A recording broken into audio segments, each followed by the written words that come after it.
Iowa City, Iowa. Police and prosecutors will pay $285,000 to an Iowa lawyer who spent 16 days in jail after he was allegedly framed by a longtime tormentor and falsely accused of threatening witnesses and a juror.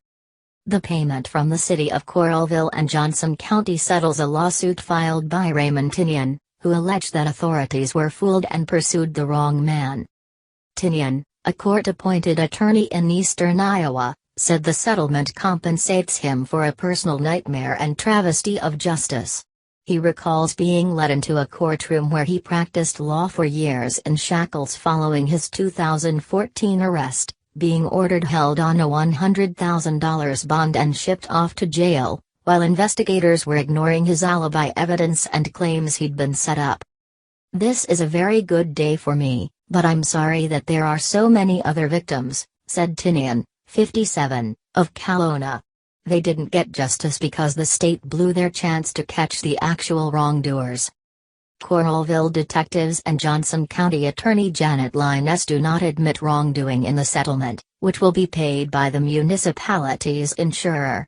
It avoids a trial where an expert was planning to testify that their investigation was incompetent and included false information to justify Tinnian's arrest. The case began in 2014 when Tinnian was charged with misdemeanor disorderly conduct following an altercation with Coralville resident Alan Swack. Tinnian claimed self-defense, but jurors found him guilty. Days later, jurors received letters purporting to be from Tinnian pressuring them to change their verdict. Swack found his tires slashed and a note warning, "I will get your family next." Months later, another witness found her home spray-painted and a note warning reading, "Recant your lies." That day, juror Joyce Meyer found her home vandalized and a note reading, "No cops or you won't live to see 70." Meyer had filed an ethics complaint against Tinnian after receiving the earlier letter. Tinnian was the obvious suspect. But he denied involvement and told investigators he was likely being framed by his longtime nemesis, Thomas Harbit. Tinnian claimed he had been the victim of similar vandalism and threats and provided them with materials supporting his allegations. During Tinnian's trial, Harbit had penned a bizarre letter to the judge railing against Tinnian. Harbit also lived in Coralville near where the vandalism incidents occurred.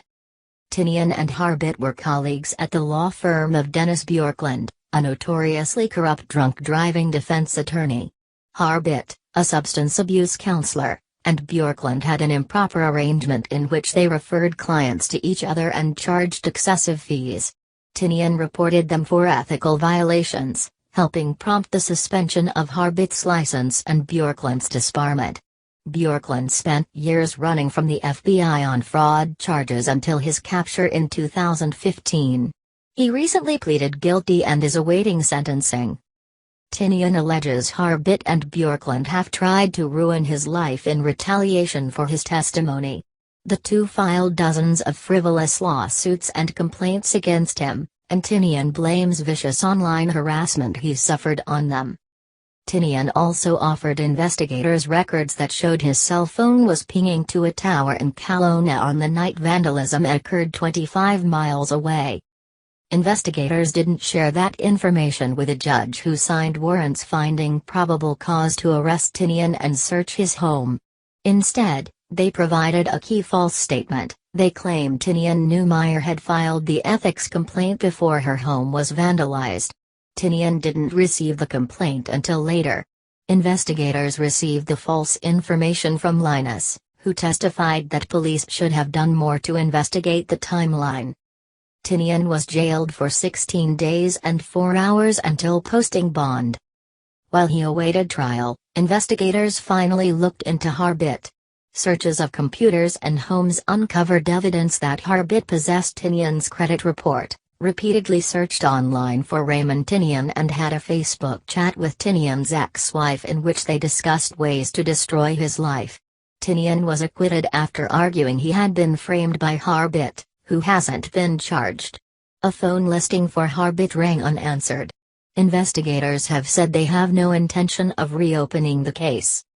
Please subscribe my channel.